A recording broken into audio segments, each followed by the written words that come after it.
다이버전스를 제대로 이해하고 매매에 활용하는 것만으로 매매 승률은 크게 상승할 겁니다.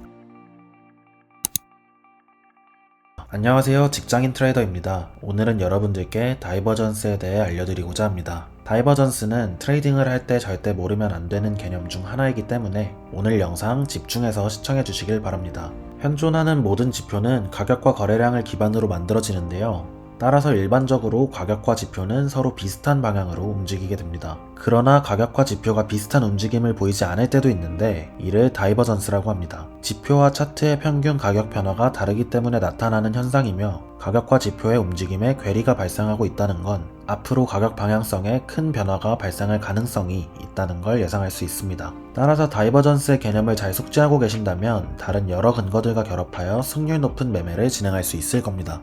다이버전스는 레귤러 다이버전스, 히든 다이버전스, 과장된 다이버전스 등 여러 형태가 존재하지만 각각의 이름을 외우는 것보다는 결국 다이버전스 발생 이후 가격이 상승할지 하락할지에 대한 판단을 하기 위해 다이버전스의 개념을 제대로 이해하는 것이 더욱 중요합니다.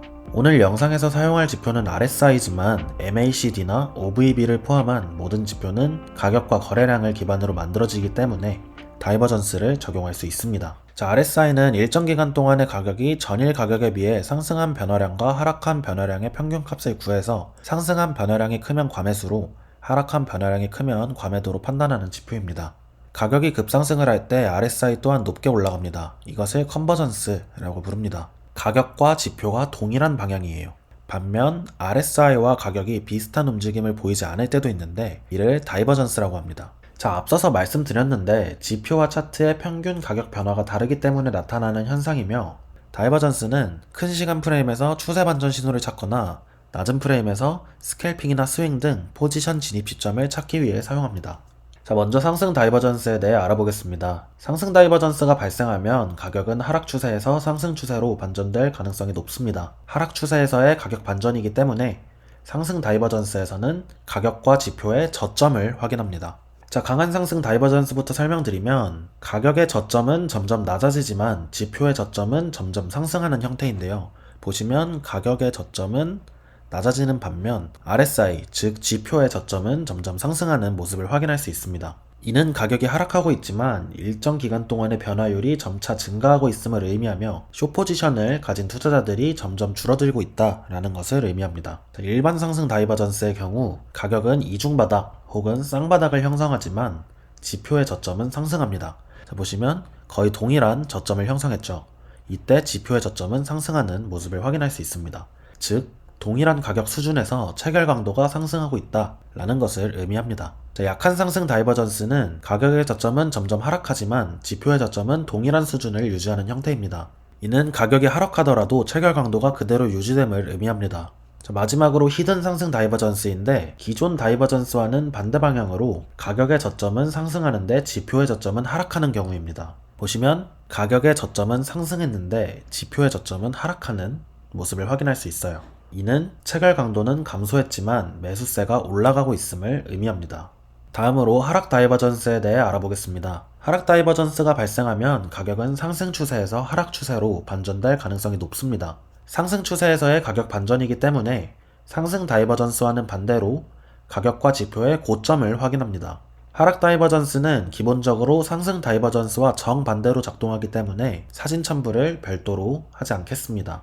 강한 하락 다이버전스는 가격의 고점은 상승하고 RSI의 고점은 하락하는 경우이고요. 이는 가격이 상승하지만 일정 기간의 체결량이 하락하고 있다는 것을 말합니다. 잠재적인 고점 신호예요. 일반 하락 다이버전스는 가격은 더블탑, 쌍고점을 만들지만 RSI의 고점은 점점 낮아지는 모습을 말합니다. 이는 동일한 가격이지만 체결량이 점점 줄어드는 것을 의미합니다. 약한 하락 다이버전스는 가격의 고점은 상승하지만 RSI는 더블탑을 만듭니다. 그러니까 지표의 고점은 동일한 수준을 의미하는 거예요. 이는 가격이 올랐지만 체결량은 오르지 않았음을 보여줍니다. 마지막으로 히든 하락 다이버전스인데요. 가격의 고점은 점점 낮아지지만 RSI의 고점은 상승함을 보여줍니다. 이는 체결량이 점점 증가함에도 가격은 하락하고 있음을 보여줍니다. 여기까지 상승 다이버전스와 하락 다이버전스에 대해 알아봤는데요. 다이버전스를 제대로 활용하기 위해서는 앞으로 말씀드릴 이 4가지만 기억하신다면 여러분들의 수익률에는 큰 변화가 있을 겁니다. 첫 번째입니다. 다이버전스를 확인할 때는 주로 1시간 이상의 시간 프레임을 사용하는 것이 좋습니다. 작은 시간 프레임에서는 노이즈가 많아 정확한 신호를 찾기 어려울 수 있습니다. 두 번째로, 추세가 뚜렷하지 않을 때는 다이버전스를 찾는 것을 피하는 것이 좋습니다. 명확한 고점이나 저점에서 다이버전스를 확인하는 것이 더욱 신뢰성 있는 신호를 찾을 수 있습니다. 세 번째로, 다이버전스는 매우 신뢰성 있는 신호로 알려져 있습니다. 따라서 다이버전스를 확인한 후에는 해당 추세 반전을 확인하고 진입하는 것이 높은 확률로 수익을 얻을 수 있는 전략입니다. 마지막으로 다이버전스를 확인할 때는 캔들의 꼬리가 아닌 몸통을 기준으로 다이버전스를 확인하는 것이 중요합니다. 다이버전스는 효과적인 트레이딩을 위해 반드시 알아야 하는 개념 중 하나입니다. 가격과 RSI의 움직임을 비교하여 추세 반전을 예측하는 다이버전스를 활용해보세요. 자, 오늘은 여러분들께 다이버전스의 개념뿐만 아니라 실제로 다이버전스를 잘 활용하는 방법까지 알려드렸습니다. 오늘 영상을 잘 기억하고 반복해서 연습해야 본인의 것으로 만들 수 있습니다. 오늘 영상 여기서 마치도록 하겠고요. 오늘도 역시 강의에서 사용한 PDF 자료 공유해드리고 있으니 더보기란이나 댓글란 참고하셔서 자료 받아가시길 바라겠습니다. 감사합니다.